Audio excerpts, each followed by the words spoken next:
Right, here we are back again for the Blue Star verdict. Who knows, name changing rounds maybe, who knows, after some confusion in the chats.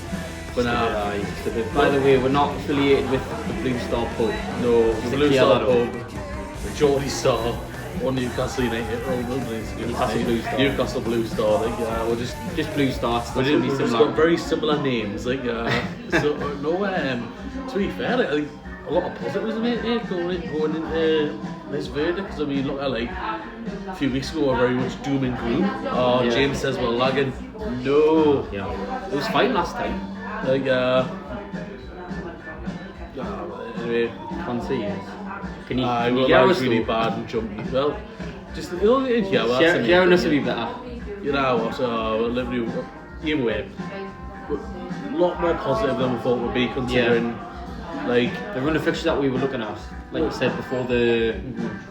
I think it was before the Man United game. Before the Man United game, like God, like can we see ourselves winning 3 more games in the league? Like, to be fair, I think we're fun going into it. Realistic, really. Like, I mean, we're just obviously coming that loss against Everton. That was like with where we are on the table.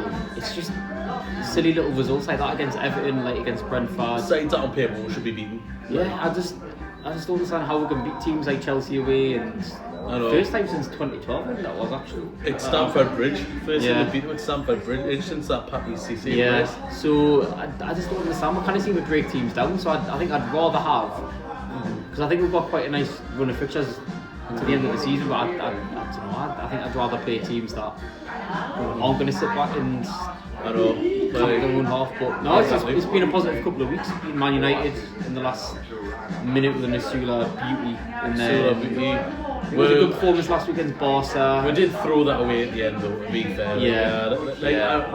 Not to take away from a good performance, but like I said in the last video, all Gordon has to do is take it in the corner. And like defend the lead, and then give it away, concede a pen. We've now obviously we're going to go to Barca tomorrow night. Hopefully we can see it off. Pick up a victory in the Camp Nou. Obviously, Newcastle United's done that before, but not in 28 years, I don't think. But also, I think I'm feeling a lot more positive, especially after that victory at Chelsea. Like, where I accurately predicted the verdict, the 1-0 win. Didn't put on me some. You were quick to post that video, like. Well, if you hadn't reminded us in the start that I said 1-0, I would have totally forgot about it. Why didn't you put on Super 6? Well, I just woke up and felt confident. I think I put a draw. I think I put 2. I thought there was going to be a lot of goals. I thought it was going to be. Didn't I? Sending off. I thought it was going to be quite an eventful game, but I think our performance there, like, got the goal. Brilliant work by Tino. Good work by Willock. Easy finish by Gordon. And then I think we defended really, really well. I think we frustrated Chelsea. I mean, Chelsea could have probably been more clinical as well. They weren't very clinical. They were doing everything right, apart from putting the ball in the back of the net. The build-up play was good, and they were threatening us. But then after that, they just weren't clinical enough, and we did frustrate them, I think, with the way that we defended. And I think that back four, I seen on Twitter as well, that back four was the first time that back four had ever played together this season. Yeah? I'm surprised that way. So was I as well. I was like, surely they've played together before, like Hall, Tino, Botman and Chow. We're pretty much the youngest possible were like regular first team. Probably the best back four, to be honest. Maybe. I mean, I know I've been quite critical of Tino, but he had a good game on Saturday, and like I said, made that good run and played the ball through the middle. And Willock, I did think he was offside at first. It was a bit hard to tell. But then when they showed the replay, obviously showed that he timed his run perfectly, and very unselfish as well for him to square the ball to. I know most players in that situation would be rifling it in the top corner. That's happening for Tony there. So it was a positive result, and closing the gap on the top 6, top 7, especially because of last night's. I know, especially result as well. Results, they really went away. So Brentford dropping points at home to Wolves. I mean, this time last week, like, Europe was going to be really hard ask, but now could definitely be back on if we're starting picking up results. Obviously, we're one place below the Conference League. Whether or not that changes in terms of who wins the cup and the cups and all that. But we've got some team from down the road to play on Sunday. So who are they all? I've seen on Twitter that they're in a bit of a panic mode about the derby on Sunday. Oh, they've of got course, as well. a few injured players. They've got Robin. I think Robin Roofs is out. Michaeli's out. So who's going to be in goal for them? Because it'll be that. Elborg or something he's been playing for. I was going to say, I was like, well, Patterson, he's on loan, he's on Millwall, I just worry that when we play teams like Sunderland and we've got Palace coming up and we've all got good Forest. form just goes out the window, Yeah, because they just seem to just sit further back to what other teams do, and we kind of seem to break down. We seem to do well when teams get in our face, essentially. If teams get in our face, I prefer that as well.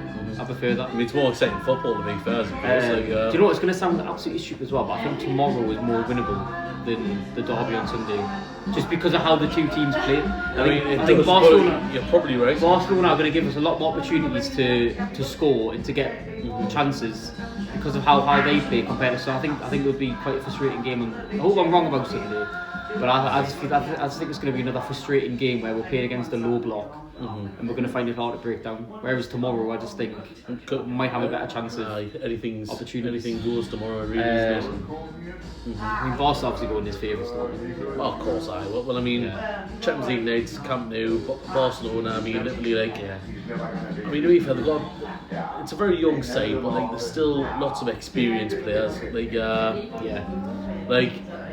I mean, Robert Lewandowski, who's done everything, won everything, Don't you think the past two times we've played them though? No, to be fair, you've jinxed it now, you've jinxed it now, Rob, son.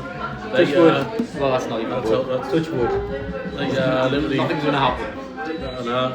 They've got sorts of amazing world class players, but I think if the best Newcastle United turns up, I think there's no reason to say that we can't beat them. I think one worrying stat though that I've seen is that in the last 7 league games they've scored at least 3 goals. I was going to say they've done well, to be fair, in the league recently. So at home as well, they've scored at least 3 goals at home in the last 7 games. So I think they hammered Sevilla on Saturday or Sunday 5-2. Or a decent goal for Sevilla as well. It was I. So I think if we can keep it tight for the first 20 minutes, I think it might be a repeat of the PSG game where it might be a bit of an onslaught. There might be a lot of pressure from Barcelona for the first 15-20 minutes like there was against PSG, but then once the game calms down after that, then I think that'll be when we've got a chance to maybe get at them more. But definitely, I think we're in with a good chance. I definitely wouldn't write this off. I think as long as there's big question marks on the form. It's if the form stays good, if the form's going to be. It's not the form; it's more the inconsistency, isn't it? It's we could win 3 games on the bounce, like we have done a couple of times this season. We've gone 3 games unbeaten, and then we'll go lose 5 or something. It's just a bit. I think it reminds us a bit of when we had Alan. Obviously, Eddie Howe's a better manager than Pardew, but it's a bit like the form under Pardew. It's a bit Pardew-esque. You just never seem to know which Newcastle you're going to get. Well, that's it. I mean, at least with Alan Pardew, the football was a bit more predictable, I'd say. Which just a bit was a good thing, but also a very bad thing to be fair once we were figured out. But no, I think we'll have to see which Newcastle turns up. It could be anybody. What was I say? What else do we need to cover? I think. What's happened? Well, there was a little 1 year celebration yesterday. Seen all the videos on TikTok. You sending us your videos as well. Some videos I hadn't actually seen before. I don't think from you. I don't think I'd seen some of the videos that you sent over. Probably not. I mean, you were just that drunk. You just don't remember any of it. I see some videos I didn't even remember, to be fair. And then someone commenting saying that your dad looks like Bruno's dad as well. I mean, I get where they're coming from. Silver Fox is a pair of them. That's what it is. That's what it is. I mean, I think O'Brien is just iconic as Bruno's father, but he's like the Bruno's dad of this podcast, to be honest, isn't he? The Bruno's dad. He had a good couple of times. The Bruno's dad of Blue Star. It was my criticism of Bruno. I am the Bruno of this podcast. It was nice to look back on, and I think watching the videos as well, it did bring back a lot of the emotions of what had happened, and because you do sort of forget, like this season, you do forget like how good it was. And I'm guilty of that myself. Well, it does bring back a lot of the emotion. Was last season really that good? Well, I mean, if you want the emotions of winning the cup, I suppose. Let's say if you took away the cup win, right?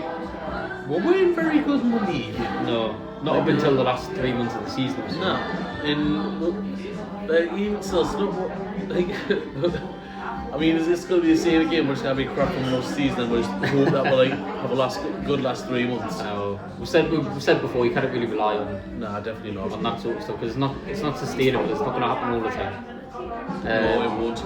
But it was good. It was good to look back on, and I just hope next season, whoever's sat in the dugout, whoever's going to be playing on the pitch as well, because it's going to be a transformation of summer. There's definitely going to be a few ingoings and everything this summer, 100%. Just hope next season's a bit of a